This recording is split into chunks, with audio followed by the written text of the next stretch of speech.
Have you ever noticed how a single moment in nature can stop you in your tracks? Maybe a sunrise, a bird call, or the way that light falls on a wall, and you suddenly feel spoken to.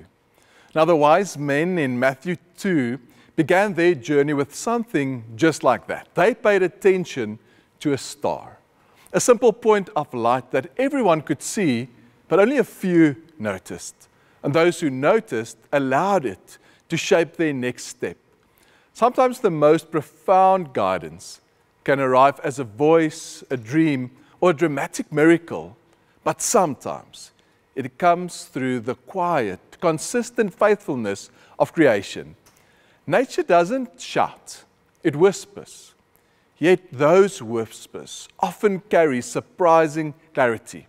Now, the wise men remind us that God is endlessly creative in the way He communicates. A star becomes a messenger. A night sky becomes a map. A stirring in our hearts becomes an invitation. Creation is not merely beautiful, it's communicative. Psalm 19 says, day to day they pour forth speech. It's as if the star in the east was simply creation doing what it always does, pointing toward God, inviting us to notice. But noticing requires us to slow down. It requires a willingness to look up, literally and spiritually. How many stars, how many small messengers pass us by because we are rushing, distracted, or tired?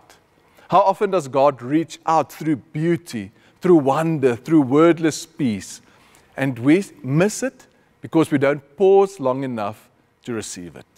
What if guidance is already there, already shimmering on your horizon, waiting for you and for your attention? I want to invite you today to take a few minutes to step outside, morning or night, and don't pray with words, don't analyze. Simply look at something natural, the sky, a tree, the wind, shadows, the stars, and then quietly pray and ask, Lord, what are you saying through what I see? May God's creation become a messenger.